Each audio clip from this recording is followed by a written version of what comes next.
இயேசு கிறிஸ்துவின் நாமத்தில் அனைவருக்கும் சமாதானம். மரியா வால்டோட்டாவிற்கு வெளிப்படுத்தின கடவுள் மனிதன் என்ற காவியத்திலிருந்து அத்தியாயம் 546. லாசரின் உயிர்ப்பு. சேசு என்ஷேமிஸில் இருந்து பெத்தானிக்கு வந்து கொண்டிருக்கிறார். அவர்கள் அடுமிம் மலைகளின் மீதுள்ள கடினமான பாதைகளில் உண்மையாகவே சிரமத்தோடு நடந்து வந்திருக்க வேண்டும். நேசமானது தன் ஆர்வமுள்ள இறக்கைகளில் தம்மை சுமந்து செல்வது போல வேகமாக நடக்கிற சேசுவை பின்தொடர்வது மூச்சு தவிக்கிற அப்போஸ்தலர்களுக்கு சிரமமாகவே இருக்கிறது. மென்மையான நடுப்பகல் வெயிலில் நிமிர்ந்த சிரசோடு அவர்கள் எல்லோருக்கும் முன்பாக சேசு போகையில் அவருடைய முகத்தை ஒரு புன்னகை பிரகாசமாக்குகிறது.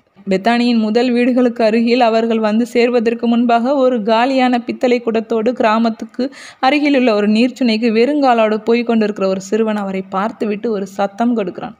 அவன் குடத்தை தரையிலே வைத்துவிட்டு தன் சின்ன கால்களால் எவ்வளவு முடியுமோ அவ்வளவு வேகத்தோடு கிராமத்தின் நடுப்பகுதியை நோக்கி ஓடுகிறான். தன்னுடைய குடத்தை முதலில் கடந்து போகிறவரின் இரக்கத்திற்கு கையளித்துவிட்டு செல்லும் அந்த சிறுவனின் வேகமான முடிவை பற்றி மற்ற எல்லோரையும் போலவே தாமும் புன்னகைகிற யூதா ததேயுஸ் அவன் நிச்சயமாக நீர் வந்து கொண்டிருக்கிறீர் என்று அவர்களுக்கு அறிவிக்கத்தான் ஓடுகிறான் என்று குறிப்பிடுகிறார். சற்று உயரத்தில் இருக்கிற நீரூற்றிலிருந்து பார்க்கும்போது அந்த சிறு பட்டணம் ஆள் அரவமே அற்றுப்போனது போல அமைதியாக தோன்றுகிறது. புகைப்போக்கிகளிலிருந்து எழுந்து கொண்டிருக்கிற சாம்பல் நிறமான புகை மட்டும்தான் வீடுகளில் பெண்கள் மதிய உணவு தயாரித்து கொண்டிருக்கிறார்கள் என்று குறித்து காட்டுகிறது. பரந்த மௌனமான ஒளிவ தோப்புகளிலும் குரல்கள், பழத்தோட்டங்களிலும் கேட்கும் ஆண்களுடைய கனத்த குரல்கள் மனிதர்கள் வேலை செய்து கொண்டிருக்கிறார்கள் என்று அறிவிக்கின்றன. ஆனாலும் ஊர் மக்களின் கவனத்தை ஈர்க்காமல் லாசரின் வீட்டுக்கு வந்து சேரும்படியாக சேசு கிராமத்தின் பின்பகுதியை சுற்றி செல்லும் ஒரு பாதையை தேர்ந்து கொள்கிறார். அவர்கள் ஏறக்குறைய பாதி தூரம் போன பிறகு முன்பு குறிப்பிட்ட சிறுவன் தங்களுக்கு பின்னால் வரும் சத்தத்தை அவர்கள் கேட்கிறார்கள். அவன் அவர்களை கடந்து ஓடி அதன் பின் சேசுவை பார்த்தபடி பாதையின் நடுவே தன் சிந்தனையோடு நிற்கிறான். உனக்கு சமாதானம் சின்ன மார்க்கு, என்னை பார்த்து பயந்தா ஓடினாய் என்று அவனை சீராட்டியபடி சேசு கேட்கிறார். இல்லை ஆண்டவரை, நான் பயப்படவில்லை. ஆனால் நீர் வருகிறீரா என்று பார்ப்பதற்காக மார்த்தாவும் மேரியும் பல நாட்களாக இங்கே வருகிற சாலைகளுக்கு வேலையாட்களை அனுப்பி கொண்டிருக்கிறார்கள். ஆகவே உம்மை நான் பார்த்தபோது நீர் வந்து கொண்டிருக்கிறீர் என்று அவர்களுக்கு சொல்வதற்காக நான் ஓடினேன். நீ சரியான காரியத்தை தான் செய்தாய். சகோதரிகள் என்னை பார்ப்பதற்காக தங்கள் இருதயங்களை ஆயத்தப்படுத்தி கொண்டிருப்பார்கள். இல்லை ஆண்டவரே, சகோதரிகள் எதையும் ஆயத்தம் செய்யவில்லை. ஏனென்றால் அவர்களுக்கு தெரியாது. அவர்களுக்கு தகவல் சொல்ல அவர்கள் என்னை அனுமதிக்க மாட்டார்கள். ராபி இங்கே இருக்கிறார் என்று சொல்லியபடி நான் தோட்டத்தில் பிரவேசித்த போது அவர்கள் என்னை பிடித்து கொண்டார்கள். நீ ஒரு பொய்யன் அல்லது முட்டாள். இனி தம்மால் புதுமை செய்ய முடியாது என்பதை இப்போது அவர் அறிந்திருப்பதால் இனி அவர் இங்கு வரமாட்டார் என்று சொல்லி அவர்கள் என்னை வெளியே துரத்தி விட்டார்கள். அது நிஜமாகவே நீர்தான் என்று நான் சொன்னபோதே அவர்கள் இதற்கு முன் நான் வாங்கியிராத அளவுக்கு 2 முறை பலமாக என் கன்னத்தில் அறைந்தார்கள். என் கன்னங்கள் எப்படி சிவந்திருக்கின்றன என்று பாரும். அவர்கள் கடும் துயரப்படுகிறார்கள். ஒரு பசாசை பார்த்ததிலிருந்து இது உன்னை சுத்திகரிக்கும் என்று சொன்னபடி அவர்கள் என்னை வெளியே தள்ளிவிட்டார்கள். நீர் ஒரு பேயாக மாறிவிட்டீரா என்று பார்க்கத்தான் நான் உம்மை பார்த்து கொண்டிருந்தேன். ஆனால் என்னால் எந்த நீர் எப்போதுமே என்னுடைய சேசுவாக என் அம்மா என்னிடம் சொல்வது போல் நீர் ஒரு சமணசை போல் அழகாகத்தான் இருக்கிறீர். சேசு குனிந்து அவனுடைய அரைப்பட்ட கன்னங்களில் முத்தமிட்டு, அவர்கள் இனி கடுமையாக வேதனை பட மாட்டார்கள். என் நிமித்தம் நீ துன்பப்பட நேர்ந்தது பற்றி நான் வருந்துகிறேன். நான் வருந்தவில்லை ஆண்டவரே, ஏனென்றால் அந்த 2 அடிகள் நீர் எனக்கு 2 முத்தங்கள் தர செய்தனவே. அவை இன்னமும் சில முத்தங்கள் கிடைக்கும் என்ற எதிர்பார்ப்பில் அவருடைய கால்களை கட்டி கொள்கிறான். என்னிடம் சொல் மார்க்கு, உன்னை வெளியே துரத்தியது யார்? லாசரின் வீட்டில் உள்ளவர்களா என்று ததேயுஸ் கேட்கிறார். இல்லை, யூதேயர்கள். அவர்கள் ஆறுதல் சொல்வதற்காக ஒவ்வொரு நாளும் வருகிறார்கள். அவர்கள் நிறைய பேர் வீட்டிலும் தோட்டத்திலும் தங்குகிறார்கள். அதிகாலையில் வந்து ரொம்ப பிந்திதான் போகிறார்கள். தாங்கள் தான் எஜமானர்கள் என்பது போல எங்களிடம் நடந்து கொள்கிறார்கள். எல்லோரையும் மோசமாக நடத்துகிறார்கள். தெருக்களில் யாருமே இல்லாததை உங்களால் பார்க்க முடியவில்லையா? முதல் நாட்களில் மக்கள் என்ன நடக்கிறது என்று பார்ப்பதற்காக அங்கேயே இருந்தார்கள். அதற்கு பிறகு இப்போது குழந்தைகள் தான் அங்குமிங்கும் அலைகிறார்கள். எதற்கென்றால், ஓ என் குடம், என் தாய் தண்ணீருக்காக காத்து கொண்டிருக்கிறார்கள். அவர்களும் எனக்கு அடி கொடுப்பார்கள். மேலும் அடிகள் வாங்க வாய்ப்பிருப்பது பற்றி அவனுடைய கவலையை பார்த்து அவர்கள் எல்லோரும் சிரிக்கிறார்கள். சேசு அவனிடம், அப்படியானால் சீக்கிரமாக போ என்கிறார். உண்மை என்னவென்றால் நான் உம்மோடு வந்து நீர் அந்த புதுமையை செய்வதை பார்க்க விரும்பினேன். அவன் இப்படி சொல்லி முடிக்கிறான். நான் வாங்கின அடிகளுக்கு பழி வாங்கும்படி அவர்களுடைய முகத்தை பார்க்க விரும்பினேன். இல்லை, அது தவறு. நீ பழிவாங்க விரும்பக்கூடாது. நீ நல்லவனாக இருக்க வேண்டும், மன்னிக்க வேண்டும். ஆனால் உன் தாய் தண்ணீருக்காக காத்து கொண்டிருக்கிறாளே. அவனுக்கு பதிலாக நான் போகிறேன் குருவே. மார்க்கு எங்கே வசிக்கிறான் என்று எனக்கு தெரியும். நான் அந்த ஸ்திரீயிடம் சொல்லிவிட்டு உம்மோடு வந்து சேர்ந்து கொள்கிறேன் என்று செபதேயு ஞாகப்பர் சொல்லிவிட்டு ஓடுகிறார். அவர்கள் மீண்டும் மெதுவாக புறப்படுகிறார்கள். சேசு இப்போது சந்தோஷமாகிவிட்டு அந்த சிறுவனின் கையை பிடித்துக் கொள்கிறார். அவர்கள் இப்போது தோட்டத்தின் கிராதி அருகில் இருக்கிறார்கள். அந்த நடைபாதையில் அவர்கள் நடக்கிறார்கள். அநேக சவாரி மிருகங்கள் அதில் கட்டப்பட்டு அவற்றின் சொந்தக்காரர்களின் ஊழியர்களால் கண்காணிக்கப்படுகின்றன. அவர்கள் கிசுகிசுப்பாக பேசுவது சில யூதேயர்களின் கவனத்தை ஈர்க்கிறது. சேசு தோட்ட எல்லையில் கால் பதிக்கும் போது சரியாக அவர்கள் திறந்திருக்கிற வாசற்கதவை நோக்கி திரும்புகிறார்கள். போதகர் என்று வியக்கிறான் முதலாவதாக அவரை கண்டவன். காற்றின் சரசரப்பை போல அந்த செய்தி ஒவ்வொரு குழுவுக்கும் பரவுகிறது. தொலைவிலிருந்து வந்து கரையை உடைத்துவிட்டு சுவர்கள் வரைக்கும் வந்து அதற்குள் நுழைகிற ஒரு அலையைப் போல அங்கே இருக்கிற அநேக யூதேயர்கள் அல்லது அங்குமிங்கும் சிதறலாக காணப்படுகிற சில பரிசேயர்கள், ராபிக்கள் அல்லது சட்ட வல்லுநர்கள் அல்லது சதுசேயர்களால் நிச்சயமாக அது சுமந்து செல்லப்பட்டு அங்கே பரவுகிறது. பல திசைகளிலிருந்து விரைந்தோடி வந்தாலும் சேசு நடந்து வந்து கொண்டிருக்கிற நடைபாதையிலிருந்து விலகி நிற்கிற மக்களிடையே அவர் மிக மெதுவாக முன்னேறி செல்கிறார். யாருமே அவரை வாழ்த்தாததால் அவரும் அங்கே கூடியிருக்கிற அநேகம் பேரில் யாரையுமே தமக்கு தெரியாது என்பது போல அவரும் யாருக்கும் வாழ்த்து சொல்லாமல் இருக்கிறார். ஒரு சிலரை தவிர மற்ற அனைவரும் கோபமும் வெறுப்பும் நிறைந்த கண்களோடு அவரை பார்த்து கொண்டு இருக்கிறார்கள். ஒரு சிலரோ அவரை மெசியாவாக நேசிக்காவிட்டாலும் தாங்கள் அவருடைய இரகசிய சீடர்களாக இருப்பதால் அல்லது குறைந்தபட்சம் நீதியுள்ள மனிதர்களாக இருப்பதால் அவரை ஒரு நீதியுள்ள மனிதனாக மதிக்கிறார்கள். சூசே, நிக்கோதேமஸ், ஜான், எலேசர், சட்ட வல்லுநரான மற்றொரு ஜான். இவரை நான் அப்பம் பழுகின புதுமையின் போது பார்த்தேன். 8 பாக்கியங்களின் மலையில் நின்று இறங்கி வந்திருந்த மக்களுக்கு உணவளித்தவராகிய மற்றும் ஒரு ஜான், தம் மகனோடு இருக்கிற கமாலியல், ஜோஷ்வா, ஜோவாக்கிம், மனையன், சட்ட வல்லுநனாகிய அபியாவின் யோவேல். இவர் சபியா சம்பந்தமான நிகழ்ச்சியின் போது யோர்தான் அருகில் காணப்பட்டார். கமாலியலின் சீடரான சூசை, பர்னபாஸ், சூசா ஆகியோர்தான் அந்த சிலர். சூசா தான் செய்துவிட்ட தவறுக்கு பிறகு அவரை மறுபடியும் பார்க்க வெட்கப்படுகிறார். அல்லது ஒருவேளை மனிதர்கள் தம்மை பற்றி என்ன நினைப்பார்கள் என்ற பயம் ஒரு நண்பனாக அவரை அணுகி செல்ல விடாமல் அவரை தடுக்கிறது. நண்பர்களும் சரி, எந்த வெறுப்புமின்றி அவரை பார்க்கிறவர்களும் சரி, எதிரிகளும் சரி அவரை வாழ்த்தவில்லை என்பதுதான் நிஜம். சேசுவும் யாரையும் வாழ்த்தவில்லை. அந்த நடைபாதையில் காலெடுத்து வைக்கும் போது மட்டும்தான் அவர் சற்று தலை குனிந்திருந்தார். அதன் பின் தம்மை சுற்றி இருக்கிற அந்த பெரிய கூட்டத்திற்கு தாம் ஒரு அந்நியர் என்பது போலவே அவர் நிமிர்ந்தே வந்திருக்கிறார். அந்த சிறுவன் இவ்வளவு நேரமும் ஒரு சின்ன ஏழை குடியானவனுக்குரிய தன் உடைகளிலும் வெறுங்காலுடனும் ஆனால் நிஜமாகவே மகிழ்ச்சியாக இருக்கிற ஒருவனுடைய பிரகாசமுள்ள முகத்தோடும் அவருக்கு பக்கத்தில் நடந்து கொண்டு இருக்கிறான். அவனுடைய ஜீவனுள்ள 2 கண்கள் எல்லாவற்றையும் பார்க்கவும் எல்லோரையும் வெளிப்படையாக எதிர்த்து நிற்கவும் அகல திறந்திருக்கின்றன. மார்த்தா யூதேய விருந்தினர்கள் குழு ஒன்றோடு வீட்டிலிருந்து வெளியே வருகிறாள். அந்த யூதேயர்களும் மத்தியில் ஹெல்காயும் சாதோக்கும் இருக்கிறார்கள். சேசு எங்கே இருக்கிறார் என்று பார்க்கும்படி மார்த்தா அழுகையால் களைத்திருக்கிற தன்னுடைய கண்களுக்கு வெயில் அடிக்காமல் கையால் நிழலுண்டாக்கி கொள்கிறாள். ஏனென்றால் வெளிச்சம் அவளுடைய கண்களை உறுத்துகிறது. அவள் சேசுவை பார்த்து விட்டாள். தன்னோடு இருந்தவர்களிடமிருந்து பிரிந்து வெயிலில் பிரகாசித்து கொண்டிருக்கிற நீரூற்றிலிருந்து ஒரு சில அடிகள் தூரத்தில் இருக்கிற சேசுவை நோக்கி அவள் ஓடுகிறாள். சேசுவை பணிந்து வணங்கிய பிறகு அவருடைய பாதங்களில் விழுந்து அவற்றை முத்தமிடுகிறாள். அதே வேளையில் அவள் கதறி அழுகிறாள். உமக்கு சமாதானம் குருவே என்கிறாள். அவள் தமக்கு பக்கத்தில் வந்தவுடன் சேசுவும் உனக்கு சமாதானம் என்று சொல்கிறார். அவர் தம் கரத்தை சிறுவனின் கையிலிருந்து விடுவித்து கொண்டு அதை உயர்த்தி அவளை ஆசீர்வதிக்கிறார். பர்த்தலமேயு சிறுவனின் கையை பிடித்து சற்று பின்னால் நிறுத்தி வைத்துக் கொள்கிறார். மார்த்தா தொடர்ந்து, ஆனால் உம்முடைய ஊழியக்காரிக்கு இனி சமாதானம் இல்லை என்கிறாள். இன்னும் முழந்தாளில் நின்றபடி அவள் சேசுவை ஏறிட்டு பார்க்கிறாள். எங்கே மேலோங்கி இருக்கிற அமைதியில் தெளிவாக கேட்கிற ஒரு துயர கதறலோடு அவள் உணர்ச்சி பொங்க சொல்கிறாள். லாசர் இறந்து விட்டார். நீர் இங்கே இருந்திருந்தால் அவர் இறந்திருக்க மாட்டார். ஏன் இதை விட சீக்கிரமாக நீர் வரவில்லை குருவே? அவளுடைய கேள்வியில் அவள் விரும்பாமலேயே கடிந்து கொள்கிற ஒரு தொனி இருக்கிறது. அதன் பின் கடிந்து கொள்ள இனியும் தெம்பில்லாதவளும் தான் விரும்பியதை ஒரு உறவினருக்கு தர முயன்று அதன் காரணமாக தன் இருதயத்தில் எந்த மன உறுத்தலும் இல்லாதவளும் ஆகிய தனது அந்த உறவினனின் கடைசி செயல்களையும் ஆசையும் நினைத்து கொள்வதையே தன்னுடைய ஒரே ஆறுதலாக கொண்டவளுமாகிய ஒருத்தின் மனச்சோர்வுள்ள தொனிக்கு அவள் திரும்பி வருகிறாள். அவள் சொல்கிறாள், எங்கள் சகோதரனாகிய லாசர் உம்மை மிக அதிகமாக தேடிக்கொண்டிருந்தார். இப்போது பார்த்தீரா, நான் துக்கமாயிருக்கிறேன். மேரி அழுது கொண்டிருக்கிறாள். அவளால் தன் மனதில் அமைதி அடைய முடியவில்லை. அவர் இப்போது இங்கே இல்லை. நாங்கள் அவரை எவ்வளவு அதிகமாக நேசித்தோம் என்று உமக்கு தெரியும். உம்மிடமிருந்து எல்லாம் கிடைக்கும் என்று நாங்கள் நம்பிக்கொண்டிருந்தோம். அந்த பெண்ணுக்கு பரிதாபம் காட்டுவதும் சேசுவை கடிந்து கொள்வதும் ஆகிய ஒரு முணுமுணுப்பு கேட்கிறது. எங்கள் வேண்டுகோள்களை நீர் திருப்தி செய்திருக்க முடியும். ஏனென்றால் மீது நாங்கள் கொண்டிருக்கிற அன்பின் நிமித்தம் அதற்கு நாங்கள் தகுதியுள்ளவர்களாக இருக்கிறோம். ஆனால் நீரோ எங்களை ஏமாற்றி விட்டீர் என்ற வார்த்தைகளால் சொல்லப்படாத ஆனால் புரிந்து கொள்ளப்படுகிற சிந்தனையை அங்கீகரிக்கும் விதமாக அந்த முணுமுணுப்பு எழுகிறது.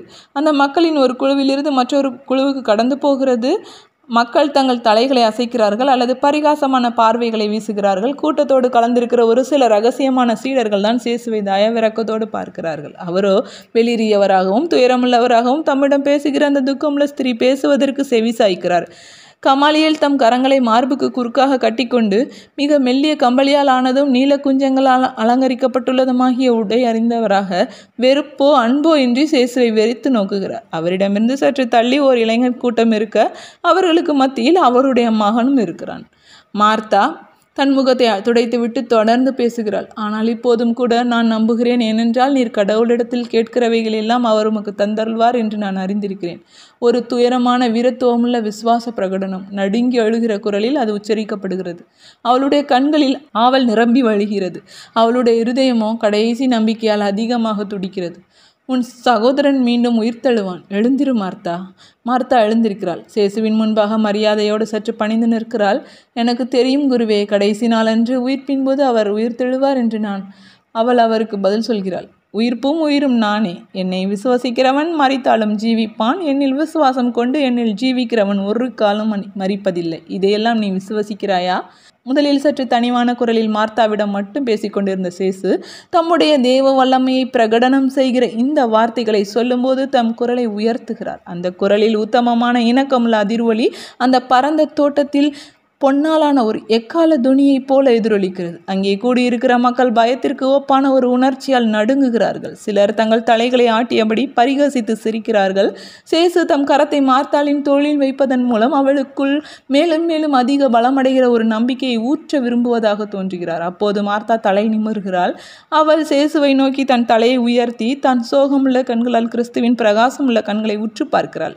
ஒரு வித்தியாசமான ஆவலோடு தன் நெஞ்சில் தன் கரங்களை வைத்து அழுத்தியபடி, ஆம், நான் விசுவசிக்கிறேன் என் ஆண்டவரே, நான் இதையெல்லாம் விசுவசிக்கிறேன். நீரே கிறிஸ்து, சுயஞ்சீவியரான சர்வேசனுடைய திருச்சுதன் என்பதையும், நீர் உலகத்திற்கு வந்திருக்கிறீர் என்பதையும், நீர் விரும்புகிற எதையும் செய்ய உம்மால் முடியும் என்பதையும் நான் விசுவசிக்கிறேன். இப்போது நான் போய் மேரியிடம் சொல்ல போகிறேன்.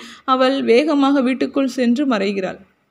சேசு தம்மிருந்த இடத்திலே இருக்கிறார். அவர் சில எட்டுக்கள் முன்னே எடுத்து வைத்து நீரூற்றின் வடிகால் பகுதியை சுற்றியுள்ள மலர் பாத்தியை அணுகுகிறார். அந்த மலர் பாத்தியின் ஒரு பகுதியில் தண்ணீர் பீச்சு கருவியிலிருந்து பாயும் தண்ணீரின் மிக நுண்ணிய நீர்த்திவளைகள் ஒரு மெல்லிய காற்றினால் அந்த பக்கம் அடித்து வரப்பட்டு சிறு வைர துளிகள் தெளிக்கப்பட்டிருக்கிறது. சேசு கண்ணாடி போல தெளிந்த தண்ணீரில் நெளிகிறவையும் சூரிய ஒளியின் பிரகாசிக்கிற படிக தெளிவான தண்ணீரின் வெள்ளி கமா குறிகளையும் பொன்னிற பிரதிபலிப்புகளையும் உருவாக்குவையுமான மீன்களை கண்டு தியானிப்பதில் மூழ்கியிருப்பதாக தோன்றுகிறார்.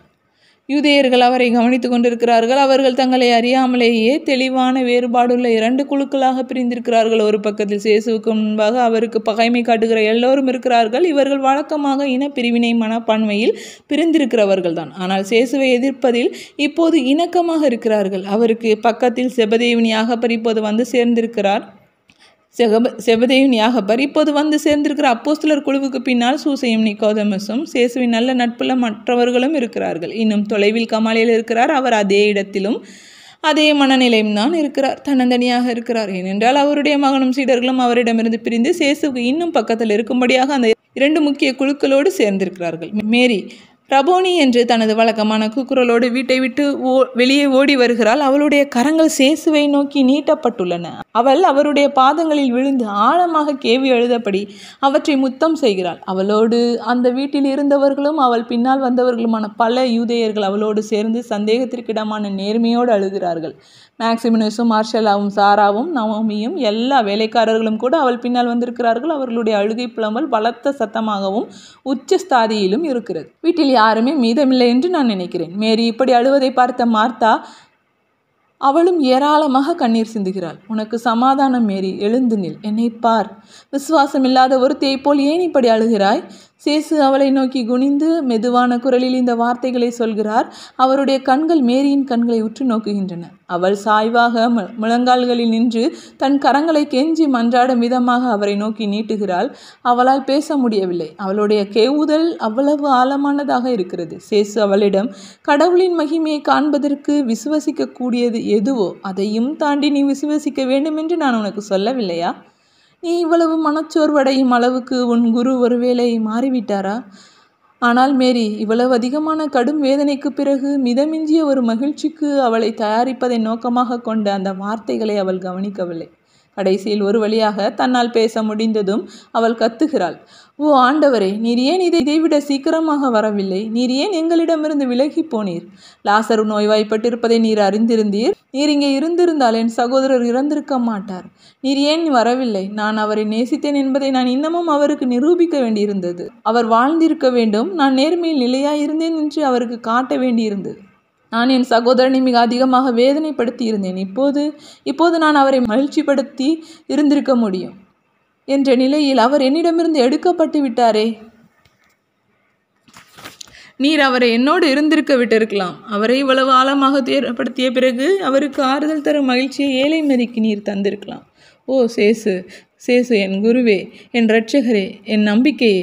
அவள் மறுபடியும் நொறுங்கி விழுகிறாள். அவளுடைய நெற்றி சேசுவின் பாதங்களின் மேல் இருக்கிறது. அவை மீண்டும் ஒரு முறை அவளது கண்ணீரால் கழுவப்படுகின்றன. ஏன் இப்படி செய்துவிட்டீர் ஆண்டவரே? உம்மை வெறுக்கிறவர்களுக்கும் இப்போது நடந்துவிட்ட காரியத்தை பற்றி குதூகலிக்கிறவர்களும் ஆனவர்களின் நிமித்தமாகவும் ஏன் இப்படி செய்தீர் சேசு? ஆனால் மார்த்தாவின் குரலில் இருந்தது போல மேரியின் துணியில் கண்டிப்பு இல்லை. மாறாக ஒரு சகோதரியாக மட்டுமின்றி தன் குருவின் மதிப்பு அநேக மனிதர்களின் இருதயங்களில் குறைந்து போய்விட்டது என்று உணர்கிற ஒரு சீட பெண்ணாகவும் துக்கப்படுகிற ஒரு ஸ்திரீயின் கடும் வேதனை மட்டுமே அதில் தெரிகிறது. அவள் தரைக்கு அருகாக முகத்தை வைத்துக்கொண்டு முணுமுணுப்பாக கூறிய அந்த வார்த்தைகளை கேட்கும்படி மிக தாழ்வாக குனிந்திருந்த சேசு நிமிர்ந்து நின்று உரத்த குரலில் சொல்கிறார். மேரி, அழாதே. உன் குருவும் தமது பிரமாணிக்கமுள்ள நண்பனின் மரணத்தினால் துன்பப்படுகிறார். அவனை இறக்க விட வேண்டியிருந்ததற்காக. ஓ, எவ்வளவு நிந்தை, பரிகாசமும் வெறுப்புள்ள மகிழ்ச்சியும் வெளிப்படுகின்றன கிறிஸ்துவின் எதிரிகளுடைய முகங்களில். அவர் தோற்கடிக்கப்பட்டு விட்டார் என்று எண்ணிக்கொண்டு அவர்கள் அக்களிக்கிறார்கள். அதே வேளையில் அவரது நண்பர்கள் மேலும் மேலும் சோகத்திற்குள்ளாகிறார்கள். சேசு இன்னும் உரத்த குரலில் சொல்கிறார். ஆனாலும் நான் உனக்கு சொல்கிறேன், அழாதே, எழுந்து நில். என்னை பார். உன்னை இவ்வளவு அதிகமாக நேசித்திருக்கிற நான் ஒரு காரணமின்றி இதை செய்திருப்பேன் என்று நீ நினைக்கிறாயா? உன்னை இப்படி நான் துயரத்துக்கு உள்ளாக்கியது வீண் என்று நீ நம்புகிறாயா? வா, நாம் லாசரிடம் போவோம். அவனை நீங்கள் எங்கே வைத்தீர்கள்? சேசு இன்னும் அதிக சத்தமாக அழுது கொண்டிருப்பதால் பேச முடியாமல் இருக்கிற மேரியிடமும் மார்த்தாவிடமும் இந்த கேள்வியை கேட்காமல் மற்ற எல்லோரிடமும், குறிப்பாக மேரியோடு வீட்டிலிருந்து வெளியே வந்திருக்கிறவர்களும் அதிகம் நிலை குலர்ந்தவர்களாக தோன்றுகிறவர்களுமான மனிதர்களிடம் கேட்கிறார்.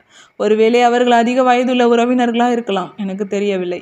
தெளிவாக காணும் விதமாக கடும் வேதனைப்படுகிற சேசுவுக்கு வந்தும் பாரும் என்று அவர்கள் பதில் சொல்கிறார்கள். அவர்கள் கல்லறை இருக்கிற இடத்தை நோக்கி புறப்படுகிறார்கள். அந்த பழத்தோட்டத்தின் அச்சத்தில் இருக்கிறது அந்த கல்லறை. அங்கே நிலம் ஏற்ற இறக்கத்தோடு இருக்கிறது. அதன் மேல் பரப்பில் சுண்ணாம்பு பாறையின் நரம்புகள் காணப்படுகின்றன.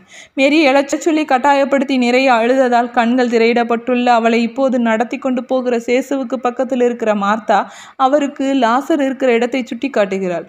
அவர்கள் அந்த இடத்துக்கு வந்ததும், உம் நண்பர் அடக்கம் செய்யப்பட்டிருப்பது இங்கேதான் குருவே என்று அவள் சொல்லவும் செய்கிறார். மேலும் கல்லறையின் வாசலுக்கு குறுக்காக வைக்கப்பட்டுள்ள கல்லறையை அவள் சுட்டி காட்டுகிறாள். எல்லோரும் பின்தொடர அங்கே போகும்படி சேசு கமாலியலுக்கு முன்பாக கடந்து போக வேண்டியிருக்கிறது. ஆனால் அவரோ அல்லது கமாலியலோ ஒருவரை ஒருவர் வாழ்த்தவில்லை.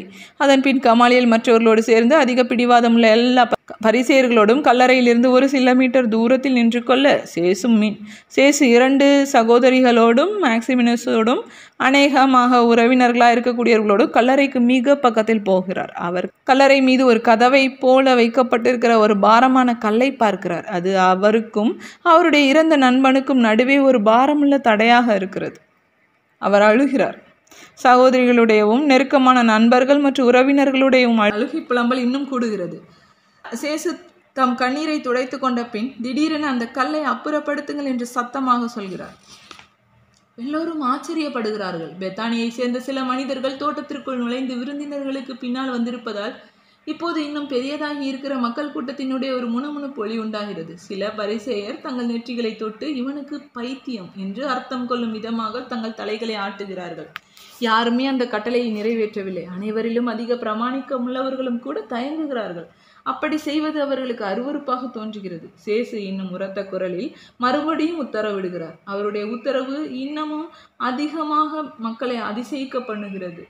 அவர்கள் எதிரெதிரான உணர்ச்சிகளால் தூண்டப்பட்டு அங்கிருந்து ஓடிவிட விரும்புவது போல காட்டிக்கொள்கிறார்கள். ஆனால் அதன்பின் உடனே அவர்கள் சேசு விரும்புகிறபடி கல்லறை திறக்கப்படும் போது வீசப்போகிற துர்நாற்றத்தையும் மீறி அங்கே என்ன நடக்கிறது என்று பார்ப்பதற்காக இன்னும் பக்கத்தில் வர ஆசைப்படுகிறார்கள்.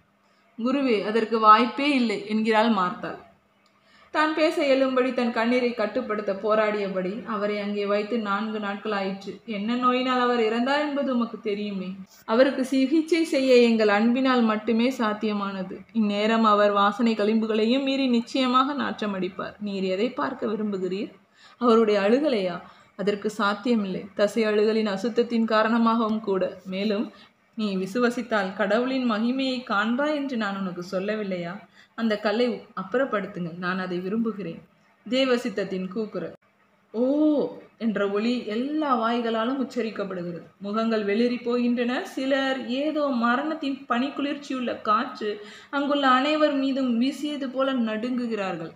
மார்த்தா மேக்சிமினுஸை நோக்கி தலையசைக்க அவர் அந்த பாரமான கல்லை அகற்ற தேவையான கருவிகளை கொண்டு வரும்படி வேலையாட்களுக்கு உத்தரவிடுகிறார். வேலையாட்கள் ஓடிப்போய் குத்துக்கோடாரிகளோடும் பெரிய கடப்பாறைகளோடும் திரும்பி வருகிறார்கள். அவர்கள் பளபளக்கிற குத்துக்கோடாரிகளின் முனைகளை பாறைகளுக்கும் கல்லுகளுக்கும் இடையே சிரமப்பட்டு நுழைக்கிறார்கள். பின்னர் குத்துக்கோடாரிகளின் இடத்தில் பெரிய கடப்பாறைகளை சொருகுகிறார்கள். அவர்கள் கடைசியாக அந்த கல்லை கவனமாக தூக்கி அதை ஒரு புறமாக வழுக்கி செல்ல விடுகிறார்கள். அதன் பின் எச்சரிக்கையோடு அதை கற்சுவரை ஒட்டி இழுத்து செல்கிறார்கள். நோய் பாதிப்புள்ள ஒரு துர்நாற்றம் அந்த இருண்ட துளையிலிருந்து வெளிவந்து எல்லோரையும் அகன்று போக செய்கிறது. குருவே, நீர் அங்கே கீழே போக விரும்புகிறீர் என்றால் தீப்பந்தங்கள் தேவைப்படும் என்று மார்த்தா தணிந்த குரலில் சொல்கிறாள். ஆனாலும் அப்படி உள்ளே இறங்கி போக வேண்டியிருப்பது பற்றிய நினைவால் அவள் வெளியேறி போகிறாள். சேசு அவளுக்கு பதில் சொல்லவில்லை. அவர் வானத்தை நோக்கி தம் கண்களை உயர்த்துகிறார். தம் கரங்களை சிலுவை வடிவமாக விரித்து ஒரு மிக பலமான குரலில் ஒவ்வொரு வார்த்தையையும் தெளிவாக உச்சரித்து ஜெபிக்கிறார். பிதாவே, தேவரீர் எனக்கு செவி சாய்ப்பதற்காக நான் உமக்கு நன்றி கூறுகிறேன். நீர் எப்போதும் நான் சொல்வதற்கு செவி சாய்க்கின்றீர் என்பது எனக்கு தெரியும். ஆனால் என்னை சூழ்ந்திருக்கிற இந்த மக்கள் உம்மிலும் என்னிலும் விசுவாசம் கொள்ளும்படியாகவும் நீரே என்னை அனுப்பினீர் என்பதை அவர்கள் விசுவசிக்கும்படியாகவுமே நான் இதை சொன்னேன். அவர் ஒரு கணம் அப்படியே நிலைத்திருக்கிறார். அப்போது அவர் எந்த அளவுக்கு மறுரூபமாகிறார் என்றால் அவர் பரவச நிலைக்கு உட்படுவது போல் தோன்றுகிறார். எந்த சப்தத்தையும் வெளியிடாமல் அவர் அதிக இரகசியமான ஜெப வார்த்தைகளை அல்லது ஆராதனையின் வார்த்தைகளை சொல்கிறார். எந்த வார்த்தைகளை என்று எனக்கு தெரியவில்லை. எனக்கு தெரிந்ததெல்லாம் இதுதான். தன் மனித தோற்றத்திலிருந்து அவர் எவ்வளவு மறுரூபம் அடைந்திருக்கிறார் என்றால் தம் இருதயம் நடுங்குகிறதாக உணராமல் அவரை காண்பது யாருக்கும் சாத்தியமில்லாததாக இருக்கிறது. அவருடைய சரீரம் லகுவானதாகவும் ஞானமயமாக்கப்பட்டதாகவும் வளர்த்தியில் அதிகரிப்பதாகவும் பூமியின் மீதிருந்து உயர்வதாகவும் கூட தோன்றுகிறது. அவரது தலைமுடி, கண்கள், தோல், உடைகள் ஆகியவற்றின் நிறங்கள் மாறவில்லை. தாபோர் மலை மீது மறுரூபத்திலிருந்து இது மாறுபட்டிருக்கிறது. அப்போது எல்லாமும் ஒளியாகவும் கண்ணை பறிக்கிற பிரகாசமாகவும் மாறியது என்றாலும் கூட அவர் ஒளி வீசுபவராக தோன்றுகிறார். அவருடைய சரீரம் முழுவதுமே ஒளியாக மாறிவிட்டது போலவும் தோன்றுகிறது. ஒளியானது அவரை சுற்றியும், குறிப்பாக தம்முடைய பிதாவின் காட்சி தியானத்தில் பரவசப்பட்டதாக வானத்தை நோக்கி உயர்த்தப்பட்டிருக்கிற அவருடைய திருமுகத்தை சுற்றியும் ஒரு ஒளி வட்டத்தை உண்டாக்குவதாக தோன்றுகிறது. அவர் சிறிது நேரம் இந்நிலையிலேயே இருக்கிறார். அதன் பின் அவர் சுயநிலைக்கு மாறுகிறார், மனிதராகிறார். ஆனால் வல்லப மகத்துவம் உள்ளவராக இருக்கிறார். அவர் கல்லறையின் வாசல் வரை முன்னேறி செல்கிறார். அவர் தம் கரங்களை முன்னோக்கி நீட்டுகிறார். இதுவரை அவர் அவற்றை சிலுவை வடிவமாக உள்ளங்கைகளை மேல் நோக்கி திருப்பிய நிலையில் தான் வைத்திருந்தார்.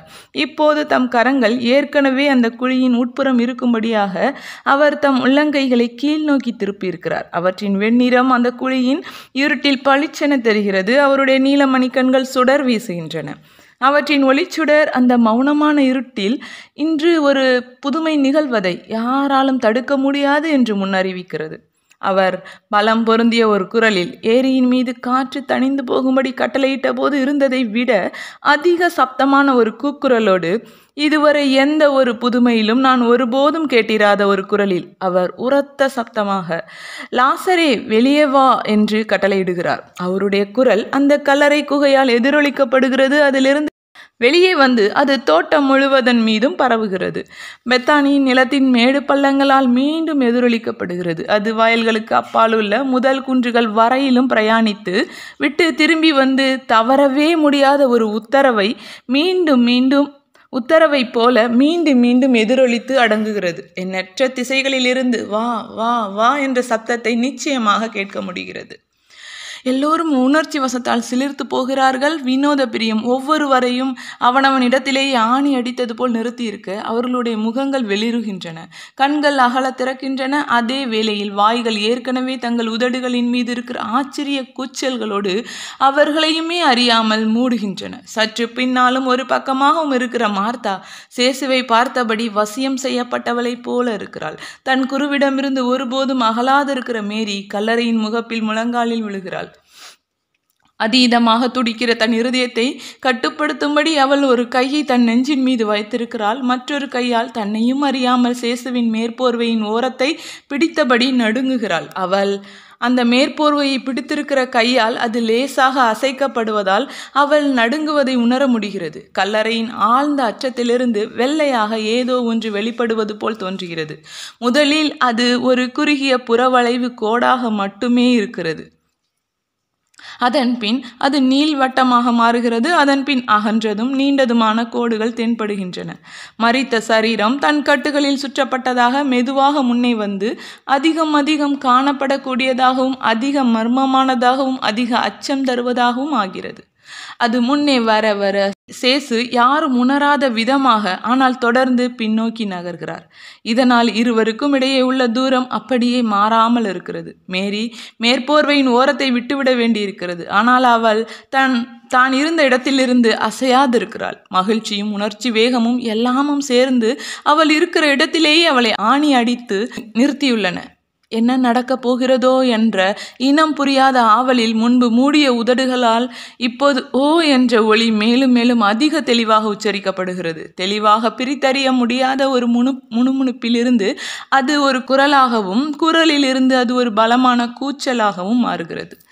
லாசர் இப்பொழுது கல்லறையின் வாசலில் இருக்கிறார். அவர் அங்கேயே அசைவற்றும் மௌனமாகவும் வெண்சாந்தினால் இப்போது செய்யப்பட்டு கரடு முரடாயிருக்கிற ஒரு சுரூபத்தை போல இருக்கிறார். இவ்வாறு அவர் ஒரு அமைப்பற்ற நீண்ட பொருளாக தலைப்பக்கமும் கால் பக்கமும் ஒடுக்கமாகவும் உடல் பகுதியில் பருமனாகவும் இருக்கிறார்.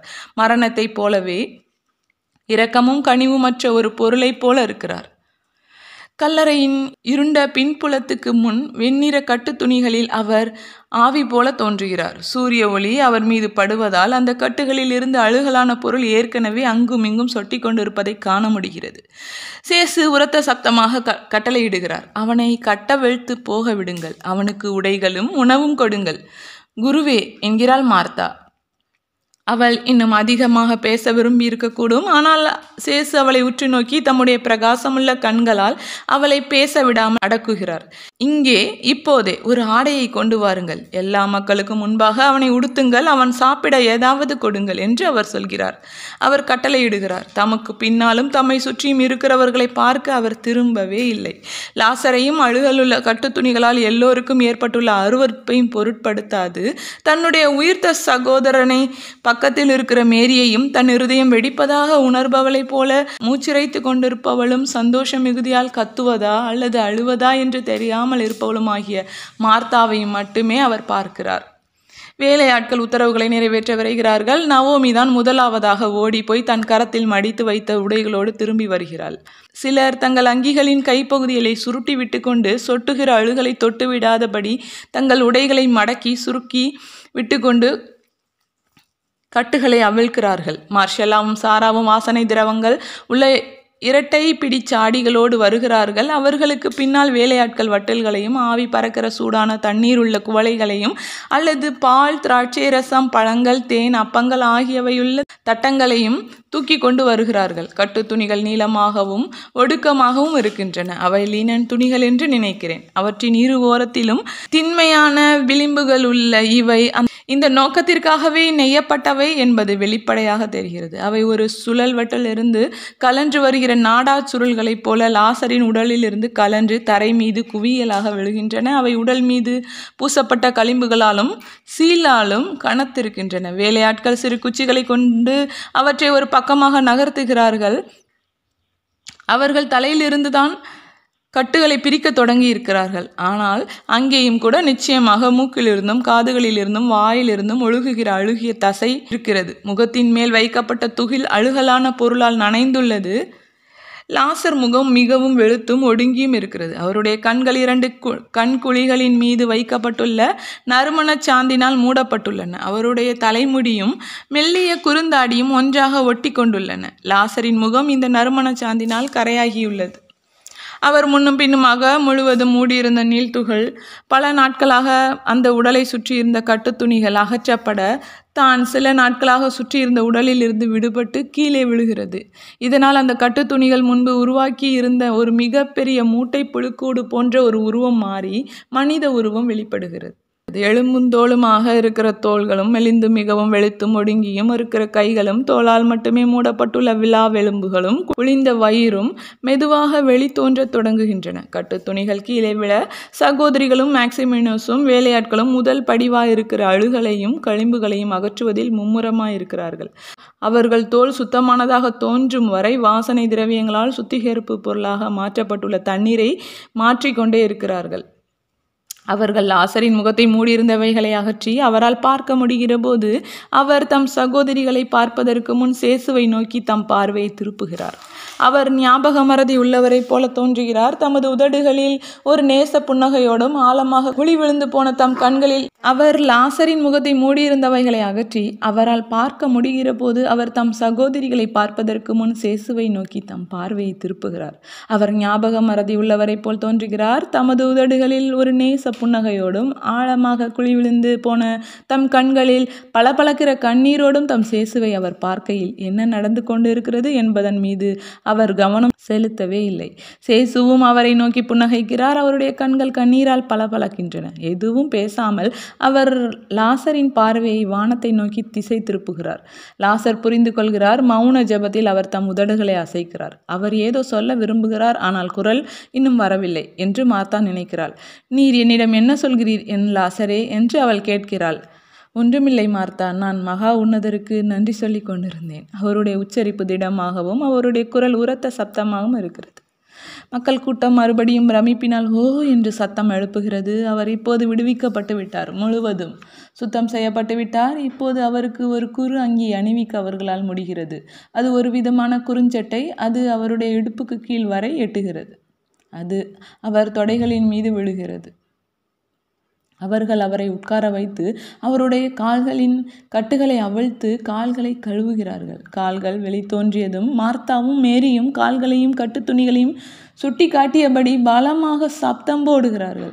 அவருடைய கால்களை சுற்றி கட்டப்பட்டிருந்த கட்டு துணிகளின் மீதும் அந்த கட்டு துகில்களுக்கு கீழ் வைக்கப்பட்டிருந்த நீள் துகில் மீதும் துணியிலிருந்து கீழே வழியும் அளவுக்கு ஏராளமான அழுகிய சதை இருக்கும். அதே வேளையில் அவருடைய கால்களோ முழுமையாக குணமாக்கப்பட்டுள்ளன. தசை அழுகலால் பாதிக்கப்பட்ட பகுதிகளை காட்டுகிற சிவந்து இரத்த குறைவால் நீளம் பூத்திருக்கிற வடுக்கள் மட்டுமே இருக்கின்றன. எல்லா மக்களும் அதிக சப்தமாக கத்தி தங்கள் பிரமிப்பை வெளியிடுகிறார்கள். சேசு புன்னகைக்கிறார். லாசரும் கூட ஒரு கணம் தம் குணமாகிவிட்ட கால்களை பார்த்துவிட்டு மீண்டும் சேசுவை கண்டு தியானிப்பதில் மூழ்கி போகிறார். அவரை காணும் ஆசை அவருக்கு கொஞ்சம் கூட தனியாது போல தோன்றுகிறது. யூதேயர்களும் பரிசேயர்களும் சதுசேயர்களும் சட்ட வல்லுநர்களும் ராபிக்களும் தங்கள் உடைகளை கரைப்படுத்தி கொள்ளாதபடி எச்சரிக்கையோடு முன்னால் வருகிறார்கள். அவர்கள் லாசரை நெருக்கமாக ஆராய்கிறார்கள். அப்படியே சேசுவையும் ஆராய்கிறார்கள். ஆனால் லாசரும் சரி சேசுவும் சரி அவர்களை ஒரு பொருட்டாகவே மதிக்கவில்லை. அவர்கள் ஒருவரை ஒருவர் பார்க்கிறார்கள். மற்ற எல்லாமும் அவர்களுக்கு ஒன்றுமில்லாமையாக இருக்கிறது. அவர்கள் இப்போது லாசருக்கு பாதணிகள் அணிவிக்கிறார்கள். அவர் சுறுசுறுப்பும் திடமும் உள்ளவராக எழுந்து நிற்கிறார். மார்த்தா தமக்கு தருகிற அங்கியை வாங்குகிறார். தாமாகவே அதை அணிந்து கொள்கிறார். தம்முடைய இடைவாரை கட்டுகிறார். உடையின் மடிப்பை சரி செய்கிறார். இதோ அவர் மெலிவாகவும் வெளியேறியவராகவும் ஆனால் மற்ற எல்லோரையும் போல அவர் தம் அங்கியின் கைகளை சுருட்டி விட்டு கொண்டு மறுபடியும் தன் கரங்களையும் தன் முழங்கைகள் வரை மேற்கைகளையும் கழுவுகிறார். தாம் முழுவதும் சுத்தமாக இருப்பதாக உணரும் வரையிலும் அவர் தம் முகத்தையும் தலையையும் கழுவி கொண்டே இருக்கிறார். தம் தலைமுடியையும் முகத்தையும் ஈரம் போக துடைத்துவிட்டு துவாலையை வேலையாளிடம் கொடுத்துவிட்டு நேராக சேசுவிடம் போகிறார். அவர் முன் சாஷ்டாங்கமாக விழுகிறார். அவருடைய பாதங்களை முத்தமிடுகிறார். சேசு குனிந்து அவரை தூக்கி தம் இருதயத்தோடு அணைத்து கொண்டு, உன்னை உன் வீட்டுக்கு திரும்ப வரவேற்கிறேன் என் பிரிய நண்பனே. சமாதானமும் சந்தோஷமும் உன்னோடு இருக்க கடவன. உன்னுடைய மகிழ்ச்சியான இறுதி கதியை நிறைவேற்றும்படி ஜீவிப்பாயாக. ஒரு முத்தத்தால் நான் உன்னை வாழ்த்தும்படி உன் முகத்தை உயர்த்து. அவர் லாசரின் கன்னங்களில் முத்தமிடுகிறார். அவரால் முத்தமிடப்படுகிறார். குருவை ஆராதித்து அவரை முத்தமிட்ட பிறகே லாசர் தம் சகோதரிகளிடம் பேசி அவர்களை முத்தமிடுகிறார். அதன் பின் அவர் மகிழ்ச்சியால் அழுது கொண்டிருக்கிற மேக்சிமுனஸையும் நவோமியையும் அவருடைய குடும்பத்துக்கு உறவினர்கள் அல்லது மிக நெருங்கிய நண்பர்கள் என்று நான் நினைக்கிற இன்னும் சிலரையும் முத்தமிடுகிறார். அதன் பின் சூசையையும் நிக்கோதோமஸையும் தீவிர சீமோனையும் இன்னும் சிலரையும் முத்தமிடுகிறார். ஒரு தட்டத்தை ஏந்தி கொண்டிருக்கிற ஒரு வேலையாளிடம் சேசு தாமே நேரடியாக போகிறார். அதில் கொஞ்சம் உணவு இருக்கிறது. அவர் ஒரு தேன் அப்பத்தையும் ஒரு ஆப்பிளையும் ஒரு கிண்ணம் திராட்சை ரசத்தையும் எடுத்து அவற்றை ஒப்பு கொடுத்து ஆசீர்வதித்த பின்பு லாசர் அவற்றை கொண்டு தம்மை போஷித்துக் கொள்ளும்படி அவற்றை அவரிடம் தருகிறார்.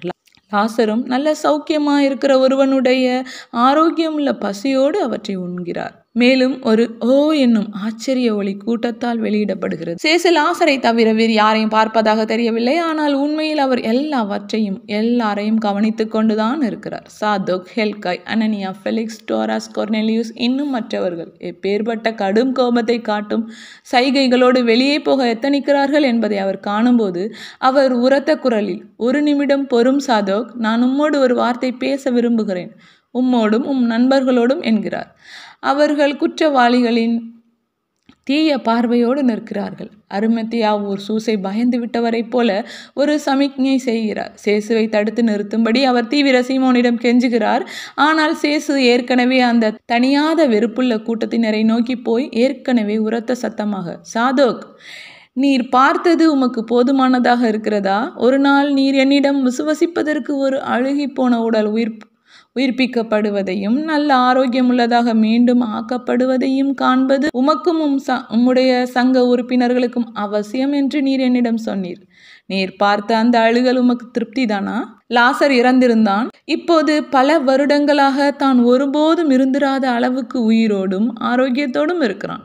எனக்கு தெரியும், இந்த மக்களை சோதிக்கவும் அவர்களுடைய துக்கத்தையும் சந்தேகத்தையும் அதிகரிக்கவும் தான் நீங்கள் இங்கே வந்தீர்கள். மரித்து கொண்டிருந்த மனிதனின் அறையில் நான் ஒளிந்து கொண்டிருக்க காணலாம் என்ற நம்பிக்கையில் என்னை தேடிக்கொண்டு இங்கே வந்தீர்கள். அன்பின் உணர்ச்சிகளோடும் இறந்த மனிதனுக்கு சங்கை செய்யும் ஆசையோடும் நீங்கள் வரவில்லை. மாறாக லாசர் நிஜமாகவே இறந்து விட்டான் என்பதை உறுதிப்படுத்தி கொள்வதற்காகவே நீங்கள் வந்தீர்கள். காலம் செல்ல செல்ல மேலும் கூடுதலாக அக்களிக்கும்படி நீங்கள் இங்கே தொடர்ச்சியாக வந்து கொண்டிருந்தீர்கள். நீங்கள் நம்பிக்கொண்டிருந்தபடி இங்குள்ள சூழ்நிலை தொடர்ந்து வளர்ச்சி கண்டிருக்குமானால் அப்படி நீங்கள் சந்தோஷம் கொண்டாடியது சரியானதாகவே இருந்திருக்கும். எல்லோரையும் குணப்படுத்துகிற ஆனால் தம் நண்பனை குணப்படுத்தாத நண்பர், சகலருடைய விசுவாசத்திற்கும் சன்மானம் அளிக்கிற ஆனால் பெத்தானியில் உள்ள தன் நண்பர்களின் விசுவாசத்திற்கு சன்மானம் அளிக்காத போதகர், சாவின் நிதர்சனத்திற்கு எதிராக வல்லமை இல்லாத மெசியா. அதுதான் நீங்கள் அக்களித்து கொண்டிருந்ததன் காரணம். அதன் பின் கடவுள் உங்களுக்கு தமது பதிலை தந்தார். இறந்த பிறகு ஏற்கனவே அழுகி போனதை ஒன்று சேர்க்க எந்த ஒரு தீர்க்கதரிசியாலும் ஒருபோதும் முடிந்ததில்லை. கடவுள் அதை செய்தார். நான் யாராயிருக்கிறேன் என்பதற்கு உயிருள்ள சாட்சி இதுதான். ஒரு நாள் கடவுள் கொஞ்சம் மண்ணை எடுத்து அதை ஒரு உருவமாக செய்து அதில் தம் உயிர் மூச்சை ஊதினார். அப்போதிலிருந்து மனிதன் இருக்கலானான். நம்முடைய சாயலாகவும் பாவனையாகவும் மனிதனை உண்டாக்குவோம் என்று சொல்வதற்கு நாம் அங்கே இருந்தோம். ஏனென்றால் நாம் பிதாவின் வார்த்தையானவராக இருக்கிறோம். இன்று வார்த்தையானவராகிய நாம் மண்ணை விடவும் கீழானதை நோக்கி அழுகலை நோக்கி உயிர் வாழ்வாயாக என்று சொன்னோம். இப்போது அழுகலானது மாம்சமாக, நலமான உயிருள்ள சுவாசிக்கிற மாம்சமாக மீண்டும் உயிர்ப்பிக்கப்பட்டது. அது உங்களை பார்த்து கொண்டிருக்கிறது. அந்த மாம்சத்தோடு நாள் கணக்காக ஆபிரகாமின் மடியில் படுத்திருந்த ஆத்துமத்தை நாம் இணைத்தோம். நம்முடைய சித்தத்தை கொண்டு நாம் அவனை அழைத்தோம். ஏனென்றால் நாமே ஜீவியராக சகல சிருஷ்டிகளும் பொருட்களும் யாருக்கு அடங்கி இருக்கிறதோ அந்த அரசருக்கு அரசராக இருக்கிறோம் என்பதால் எதையும் செய்ய நம்மால் முடியும். இப்போது நமக்கு நீங்கள் என்ன பதில் சொல்ல போகிறீர்கள்? அவர் அவர்களுக்கு முன்பாக உயரமாகவும் மகத்துவத்தால் பற்றி எறிகிறவராகவும் நிஜமாகவே நடுத்தீர்க்கிறவராகவும் சர்வேஸ்வரனாகவும் நிற்கிறார். அவர்கள் பதில் சொல்லவில்லை. அவர் வற்புறுத்துகிறார், விசுவசிப்பதற்கு, தவிர்க்கப்பட முடியாததை ஏற்றுக்கொள்வதற்கு. இது இன்னும் உங்களுக்கு போதவில்லையா? உம்முடைய வாக்குத்தத்தத்தின் ஒரு பகுதியை மட்டும்தான் நீர் நிறைவேற்றியிருக்கிறீர். இது யோனாவின் அடையாளம் அல்ல என்கிறான் சாதோக் கடுமையாக. அதையும் நீங்கள் பெற்றுக்கொள்வீர்கள். நாம் அதையும் வாக்களித்தோம். நம் வாக்குத்தத்தத்தை நாம் நிறைவேற்றுவோம் என்கிறார் ஆண்டவர். இப்போது இங்கே இருப்பவரும் மற்றொரு அடையாளத்திற்காக காத்து கொண்டிருப்பவருமாகிய மற்றொரு மனிதரும் அதை பெற்றுக்கொள்வார். அவர் நீதிமான ஆதலால் அதை அவர் ஏற்றுக்கொள்வார். நீங்களோ ஏற்றுக்கொள்ள மாட்டீர்கள். நீங்கள் இப்போது இருக்கிறபடியே நிலைத்திருப்பீர்கள். அவர் திரும்பி ஆலோசனை சங்கத்தின் உறுப்பினனும் எலியன்னாவின் மகனுமாகிய சீமோனை பார்க்கிறார். அவர் அவனை கூர்ந்து பார்க்கிறார். முந்தின குழுவை விட்டு விலகி சீமோனுக்கு நேராக தாம் இருக்கிற போது அவர் அவனிடம் தனிவான ஆனால் தெளிவான கூர்மையுள்ள குரலில், மரித்தோரிடையே தான் தங்கியிருந்த காலம் லாசருக்கு நினைவில்லை என்பதால் நீ அதிர்ஷ்டசாலி.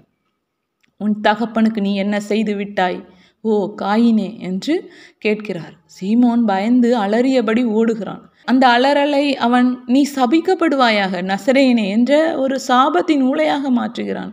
சேசு அதற்கு பிரதி உத்தாரமாக, உன் சாபம் மோட்சத்தை நோக்கி எழுகிறது. மோட்சத்திலிருந்து மகா உன்னதர் அதை உன் மீதே திரும்பவும் வீசி எறிகிறார். நீ அந்த அடையாளத்தால் குறிக்கப்படுகிறாய் ஈனனே என்கிறார். அதிசயித்து போயும் கிட்டத்தட்ட பயந்து போயும் இருக்கிற மக்கள் கூட்டங்களிடம் அவர் திரும்பி போகிறார். சாலையை நோக்கி போய்கொண்டிருக்கிற கமாலியலை அவர் சந்திக்கிறார். கமாலியல் அவரை பார்க்கிறார். சேசு தம் நடையை நிறுத்தாமலே, தயாராயிரும் ராபி, அந்த அடையாளம் சீக்கிரம் வரும்.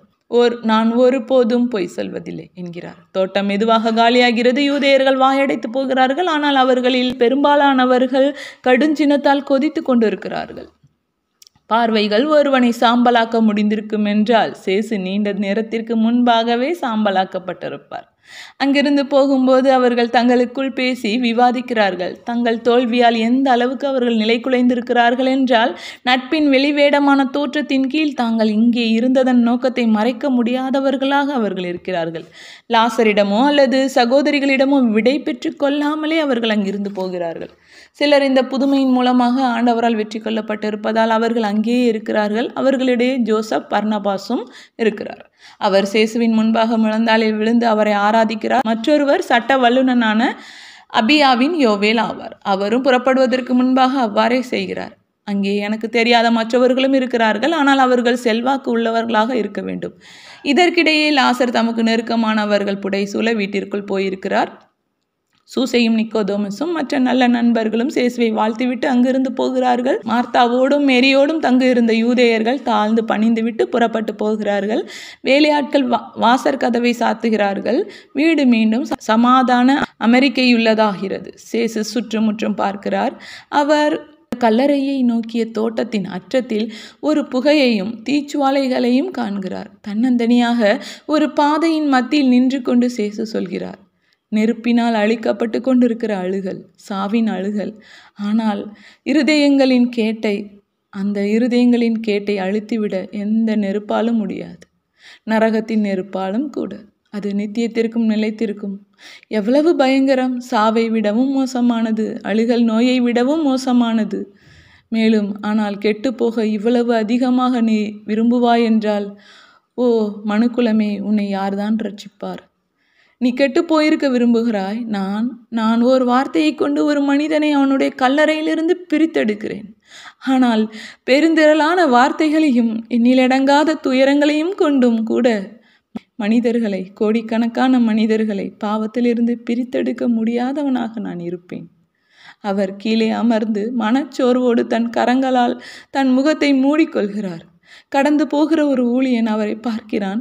அவன் வீட்டுக்குள் போகிறான். சற்று நேரத்திற்கு பிறகு மேரி வெளியே வருகிறாள். அவள் எவ்வளவு லேசாக நடந்து சேசுவை நோக்கி போகிறாள் என்றால் அவள் தரையை தொடுவது போலவே தோன்றவில்லை. அவள் அவரை அணுகி ஒரு தனிவான குரலில், ரபோனி, நீர் களைப்பா இருக்கிறீர், வாரும் என் ஆண்டவரே. தீவிர சீமோனை தவிர களைத்து போன உம்முடைய மற்ற அப்போஸ்தலர்கள் எல்லோரும் மற்றொரு வீட்டுக்கு போய்விட்டார்கள். நீர் அழுகிறீரா குருவே? ஏன்? அவள் சேசுவின் பாதங்கள் அருகில் முழந்தாளிட்டு அவரை கவனிக்கிறாள். சேசு அவளை பார்க்கிறார். அவர் பதில் சொல்லவில்லை. அவர் எழுந்து மேரி பின்தொடர வீட்டை நோக்கி போகிறார். அவர்கள் கூடங்களில் ஒன்றுக்குள் போகிறார்கள். லாசர் அங்கே இல்லை. தீவிர சீமோனும் அங்கே இல்லை. ஆனால் மார்த்தா இருக்கிறாள். அவள் மகிழ்ச்சியாக இருக்கிறாள். சந்தோஷத்தால் உருமாறி இருக்கிறாள். அவள் சேசுவை நோக்கி திரும்பி விளக்கி சொல்கிறார். லாசர் குளியல் அறைக்குள் போயிருக்கிறார், தம்மை இன்னும் சுத்தப்படுத்தி கொள்ள. ஓ குருவே, குருவே, நான் உம்மிடம் என்ன சொல்வேன்? அவள் தன் முழு சுயத்தோடும் அவரை ஆராதிக்கிறாள். அதன் பின் சேசு சோகமாயிருப்பதை அவள் புரிந்து கொள்கிறாள். நீர் சோகமாயிருக்கிறீரா ஆண்டவரே? நீர் சந்தோஷமாக இல்லையா? லாசர். அவளுக்கு சந்தேகம் வருகிறது. ஓ, நீர் என்னிடம் கடுமையாயிருக்கிறீர். நான் பாவம் செய்து விட்டேன், அது உண்மைதான் என்று அவள் சொல்கிறாள். நாம் பாவம் செய்து விட்டோம் அக்கா என்கிறாள் மேரி. இல்லை, நீ பாவம் செய்யவில்லை.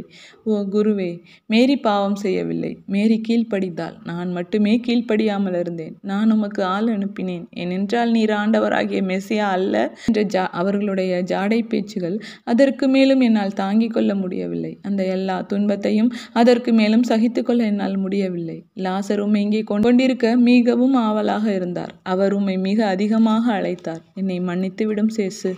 ஓ, நீ ஒன்றும் சொல்லவில்லையா மேரி என்று சேசு கேட்கிறார். குருவே, நான் அப்போது ஒரு பெண்ணாக மட்டுமே துன்புற்றேன். நான் துன்பப்பட்டது ஏனென்றால், மார்த்தா, வாக்கு கொடு. இங்கே குருவுக்கு முன்பாக லாசரின் ஜன்னி பிதற்றலை பற்றி லாசரிடம் சொல்வதில்லை என்று எனக்கு வாக்கு கொடு. என் குருவே, லாசரின் கடைசி மணித்தியாலங்களின் போது, ஓ தெய்வீக இரக்கமே, நான் உம்மை முழுமையாக அறிந்து கொண்டேன். ஓ என் தேவனே, நீர் என்னை மன்னித்திருப்பதால் எவ்வளவு அதிகமாக நீர் என்னை நேசித்திருக்கிறீர். சர்வேசனாகிய நீர், மாசற்றவராகிய நீர் என்னை நேசிக்கிற, ஆனால் மனிதனாக, வெறும் மனிதனாக மட்டும் இருக்கிற என் சகோதரன் தன் இருதயத்தின் அடியாழத்திலிருந்து எனக்கு எல்லாவற்றையும் மன்னிக்கவில்லை என்று எண்ணும்போது, இல்லை, நான் சொல்வது தவறு. அவர் என் கடந்த காலத்தை மன்னிக்கவில்லை. மரண தருவாயில் அவருடைய பலவீனம் அவருடைய நன்மைத்தனத்தை மழுங்கடித்து விட்டது. அதை நான் கடந்த காலத்தை பற்றிய மறதி என்று நினைத்தேன். அப்போது அவர் தம்முடைய துயரத்தையும் எனக்கு எதிராக தமது கோபத்தையும் சொல்லி கத்தினார். ஓ, மேரி அழுகிறாள். அழாதே மேரி, கடவுள் உன்னை மன்னித்து விட்டார். அவர் மறந்தும் விட்டார். லாசரின் ஆத்துமம் மன்னித்தும் மறந்தும் விட்டது. அது மறந்துவிட விரும்பியது. மனிதனால் எல்லாவற்றையும் மறந்துவிட முடிவதில்லை. மாம்சமானது மரண அவஸ்தையால் பலவீனமாக்கப்பட்ட சித்தத்தை மேற்கொண்ட போது அந்த மனிதன் அப்படி பேசிவிட்டான். அதை பற்றி எனக்கு கோபமில்லை ஆண்டவரே. அது உம்மை அதிகம் நேசிக்கவும் லாசரை அதிகமாக நேசிக்கவும் எனக்கு உதவியது. ஆனாலும் அந்த கணத்திலிருந்து தான் உம்மை நான் இங்கே கொண்டிருக்க நானும் விரும்பினேன். ஏனென்றால் என் குற்றத்தின் காரணமாக லாசர் சமாதானமின்றி மரிக்க வேண்டும் என்று நினைப்பது எனக்கு அளவுக்கு மீறிய வேதனையாக இருந்தது. பிற்பாடு யூதேயர்கள் உம்மை பரிகசிப்பதை நான் கேட்டபோது, அவருடைய சாவுக்கு பிறகும் கூட நீர் வரவில்லை என்பதை நான் கண்டபோது, நம்பக்கூடியதற்கும் அப்பாற்பட்டு நம்புவதிலும் அவரை பெற்றுக்கொள்ள கல்லறை திறக்கப்பட்ட நேரம் வரையிலும் நம்பிக்கொண்டிருப்பதிலும் நான் உமக்கு கீழ்ப்படிந்த பிறகும் கூட நீர் வரவில்லை என்பதை நான் கண்டபோது என் ஆத்துமம் துன்பப்பட்டது. ஆண்டவரே, நான் எதையாவது பரிகரிக்க வேண்டியிருந்தால் நிச்சயமாக நான் ஏதோ ஒன்றை பரிகரிக்க வேண்டியிருந்தது. அதை நான் பரிகரித்து விட்டேன்.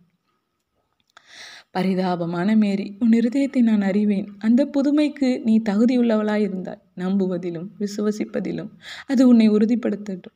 என் குருவே, இப்போது நான் என்றென்றைக்குமாக நம்பவும் விசுவசிக்கவும் செய்கிறேன்.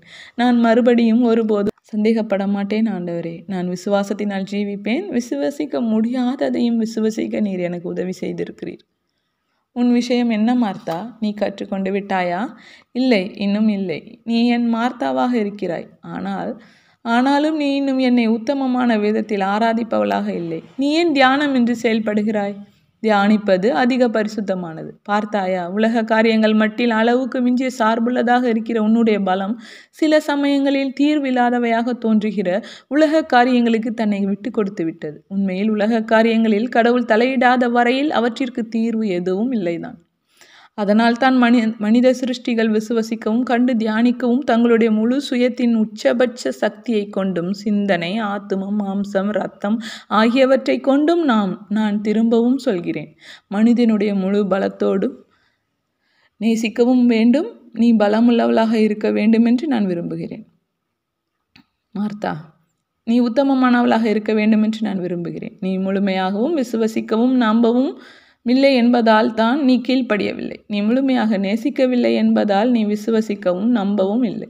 ஆனாலும் நான் உன் குற்றத்திலிருந்து உன்னை விடுவிக்கிறேன். நான் உன்னை மன்னிக்கிறேன் மார்த்தா. இன்று நான் லாசரை எழுப்பினேன். இப்போது உனக்கு நான் அதிக பலமுள்ள ஒரு இருதயத்தை தருவேன். நான் அவனுக்கு உயிரை தந்தேன்.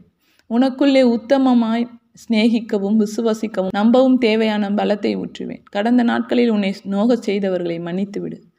ஆண்டவரே, அதற்கு எதிராக நான் பாவம் செய்தேன். முந்தின நாட்களில் உம்மை பரிகசித்து நகைத்த முதிய அனனியாவிடம் கொஞ்ச நேரத்திற்கு முன் வெற்றி பெற்றவர் யார்? நீரா அல்லது கடவுளா? உம்முடைய கேலி பரிகாசமா அல்லது என் விசுவாசமா? கிறிஸ்துவே சுயஞ்சீவியராகவும் சத்தியமாகவும் இருக்கிறார். அவருடைய மகிமை அதிக பிரகாசத்தோடு ஒளி வீசும் என்பதை நான் அறிந்திருந்தேன்.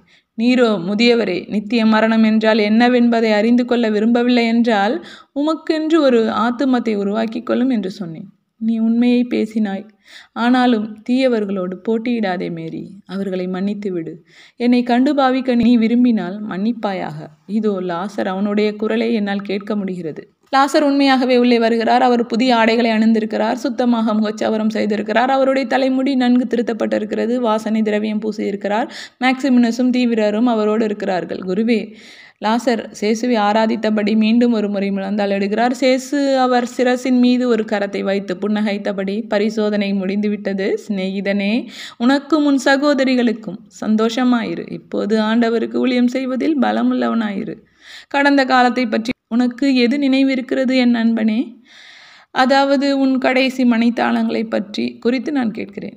உம்மை பார்க்க வேண்டும் என்று ஒரு பெரும் ஆசையும் என் சகோதரிகளின் அன்பில் ஒரு பெரும் சமாதானமும். மரிப்பதன் மூலம் நீ எதை விட்டு பிரிவதில் எல்லாவற்றிலும் அதிகமாக வருந்தினாய், உம்மையும் என் சகோதரிகளையும். உம்மை ஏனென்றால் உமக்கு ஊழியம் செய்ய இனி முடியாதவனாக நான் இருந்திருப்பேன். ஏனென்றால் அவர்கள் எல்லா விதமான சந்தோஷத்தையும் எனக்கு தந்தார்கள். ஓ, நானா அண்ணா என்று மேரி பெருமூச்சோடு கேட்கிறாள். மார்த்தாவை விட அதிகமாக நீதான். நீ சேசுவையும் சேசு யாராயிருக்கிறார் என்ற அளவீட்டையும் எனக்கு தந்தாய். சேசு உன்னை எனக்கு தந்திருக்கிறார். நீ கடவுளின் பரிசாக இருக்கிறாய் மேரி. நீங்கள் இறந்து கொண்டிருந்த போது இப்படியும் சொன்னீர்கள் என்கிறாள் மேரி, தன் சகோதரனின் முகத்தை கூர்ந்து ஆராய்ந்தபடி. ஏனென்றால் அதுவே என் இடைவிடாத சிந்தனையாக இருந்தது. ஆனால் நான் உம்மை மிக ஆழமாக வேதனைப்படுத்திவிட்டேன். என் நோயும் வேதனை தருவதாய் இருந்தது. ஆனாலும் அதன் வழியாக பழைய லாசரின் பாவங்களை நான் பரிகரித்து விட்டேன் என்றும், கடவுளுக்கு தகுதியுள்ளவனாக இருக்கும்படி சுத்திகரிக்கப்பட்டவனாக நான் உயிர் தெழுந்திருக்கிறேன் என்றும் நான் நம்புகிறேன். ஆண்டவருக்கு ஊழியம் செய்வதற்காக மறுபடியும் உயிர் தெழுந்திருக்கிற நீயும் நானும் மார்த்தாவும் எப்போதும் இந்த வீட்டின் சமாதானமாக இருந்து வந்திருப்பதால் நாம் நடுவில் அவளுமாக மூவருமாக உயிர்த்திருக்கிறோம். இதை கேட்டாயா மேரி? லாசர் ஞானத்தினுடையும் சத்தியத்தினுடையும் வார்த்தையை பேசி கொண்டிருக்கிறான்.